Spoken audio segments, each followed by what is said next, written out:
Namaste and welcome to this exciting episode of Sathology Debunking Mythology.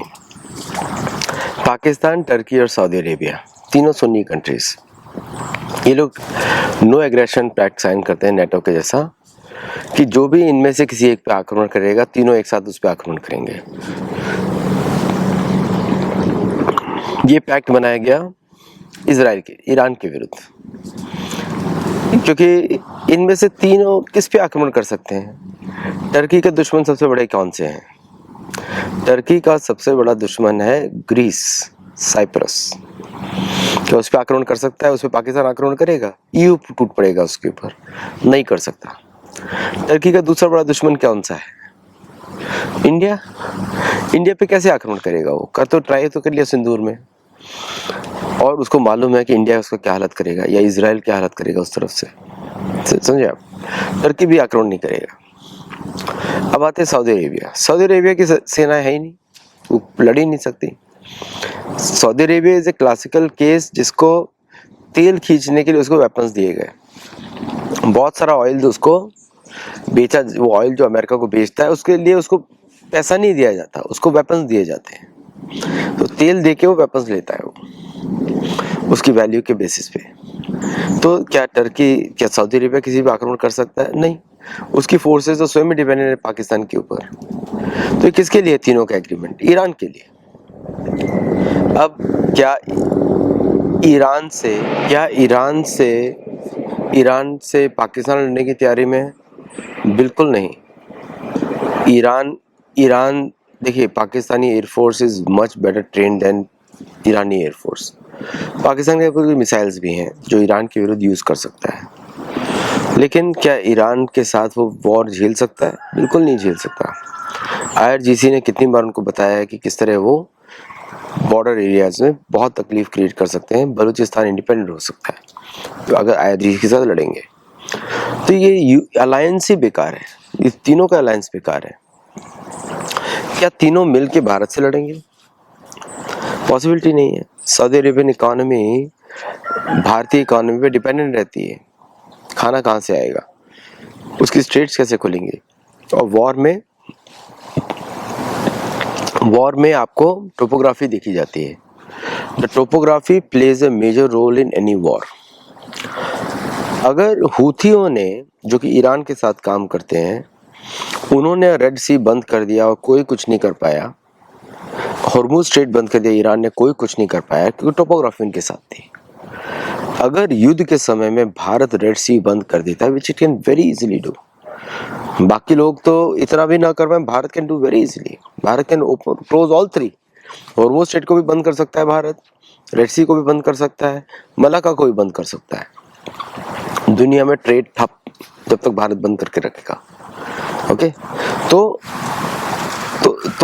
In case of war everything is possible. अगर वो बंद कर दिया और दूसरी तरफ से इजराइल ने बंद कर दिया रेड सुएज कैनाल को, तो कैसे सऊदी अरेबिया सर्वाइव करेगा? कितने हफ्ते तक करेगा? कौन सप्लाई करेगा? बीच में सीरिया आता है, बीच में इराक आता है, बीच में कुर्दिस्तान आता है। कैसे टर्की सप्लाई करेगा? टर्की कैसे हेल्प करेगा? Not possible. और सऊदी अरेबिया के अंदर तो इजरायली प्लेन्स खड़े रहते हैं। Israeli F-15s are based inside Saudi Arabia, cannot act. तो ये सब पेपर पे दिखाने वाली बातें हैं। They are trying to see कि सुन्नी यूनिटी हो गई है अगेंस्ट द शिया ईरान। ये वेस्टर्न एजेंसीज का प्लॉय है। इसको आप अनाउंसमेंट से ज़्यादा कुछ देख ही नहीं सकते। If you see announcement then आपको लगेगा कि अरे क्या बड़ा बड़ा एग्रीमेंट साइन हो गया, कुछ हरे पेज पे लिख कर आ गया, all this nonsense is going on. लेकिन इससे कोई फर्क नहीं पड़ता है। Nobody is even covering this up other than Pakistani media, Turkish media और सऊदी मीडिया। भारत में कुछ उनके सपोर्टर्स हैं। भारत एक बड़ा देश है, भारत एक छोटा देश नहीं है। यूनिफॉर्म बात नहीं हो सकती भारत में, क्योंकि एक 1.5 बिलियन लोग हैं। इतना तो नॉइज होना ही बनता है। जितना होता है भारत में उतना नॉइज बनता है, क्योंकि 1.5 बिलियन लोग हैं। समझ रहे हैं आप? Europe, north America, south America combined है, तो उस नॉइज से तो परेशान होने की जरूरत नहीं है, बिकॉज दैट इज नेचुरल। और भारत के कुछ मीडिया हाउसेस हैं जो इसको बड़ी बात बता रहे हैं। From the military point of view, from the topography point of view, इन तीनों का alliance is dead before it is being created, has no future, can not have any future. क्या अमेरिका चाहेगा तीनों अलाय साथ में काम करें? बिल्कुल नहीं। क्या इजराइल चाहेगा? बिल्कुल नहीं।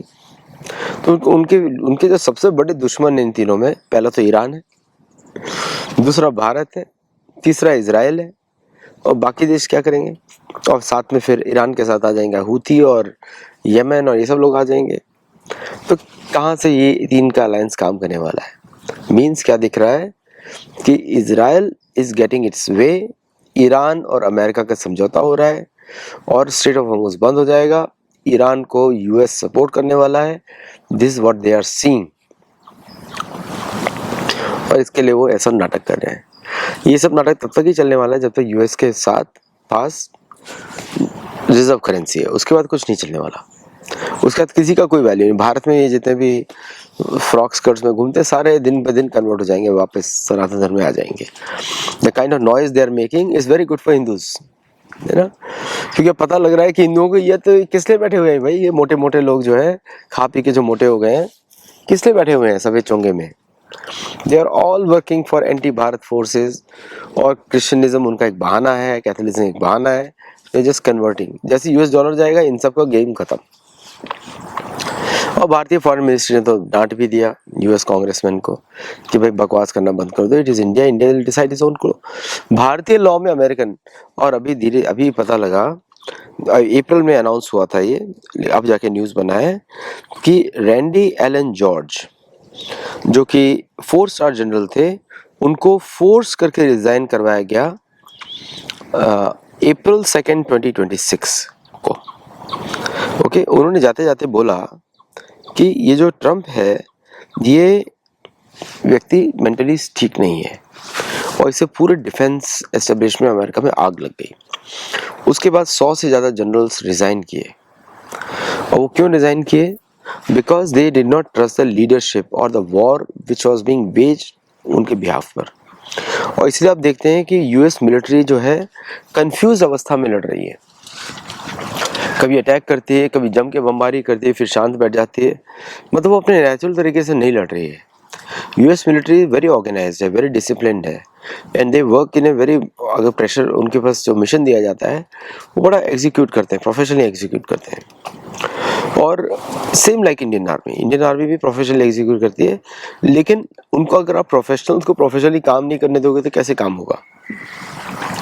उनको मालूम है कि उनकी जो नंबर ऑफ मिसाइल्स दुश्मनों के पास में है, they are much cheaper and much larger quantities.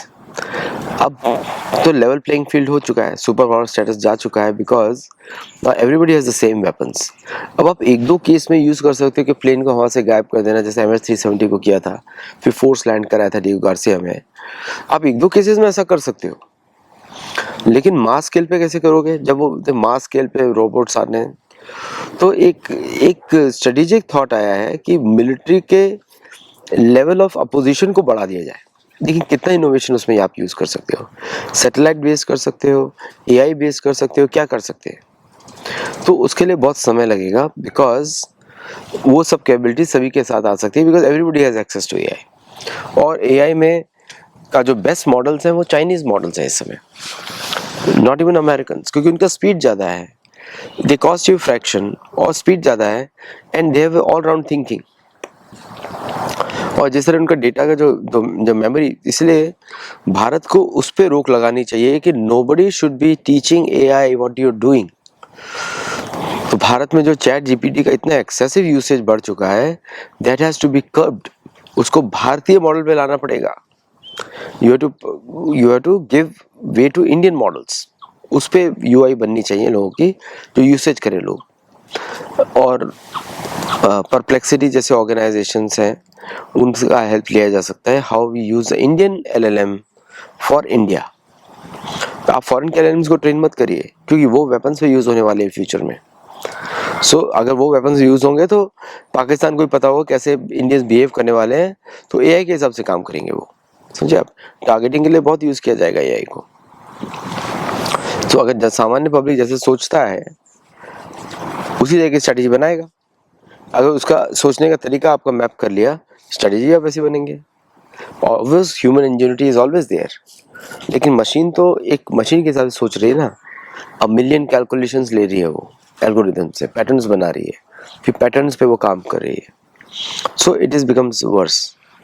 तो ये आज का रियलिटी है। तो don't even worry about Pakistan and ये जो उस वजह से कोई चिंतित भी नहीं है। People are looking laughing at it, ये जोक है, उसमें कुछ होने वाला नहीं है। पाकिस्तान, टर्की, पाकिस्तान किसी भी फरिश्ते आयोजन के होते हैं ना, फरिश्ते इमेजिनरी मिथोलॉजिकल फरिश्ते गेब्रियल जैसे, उनको ही बुला ले, कुछ भी होने वाला नहीं है। भारत सुरक्षित है और ईरान की चिंता बढ़ गई है। ईरान को मालूम है कि ये क्या करने वाले हैं, ईरानियंस की क्षमता कितनी ज़्यादा है। तो अगर अमेरिका नहीं लड़ पाया ईरान से, तो सऊदी अरेबिया लड़ सकता है? नहीं लड़ सकता। और UAE is totally out of picture. UAE ने उनको पैसा खिला दिया है, $9 बिलियन दे दिया है, they are happy with it. तो यूएई, ओमान, ये सब सिक्योर हो गए, बहरीन भी सिक्योर हो गया, कतर भी सिक्योर हो गया, कुवैत भी सिक्योर हो गया। तो आज के लिए बस इतना ही। Thank you very much. नमस्ते, जय Jagannath, and I will see you in the next show.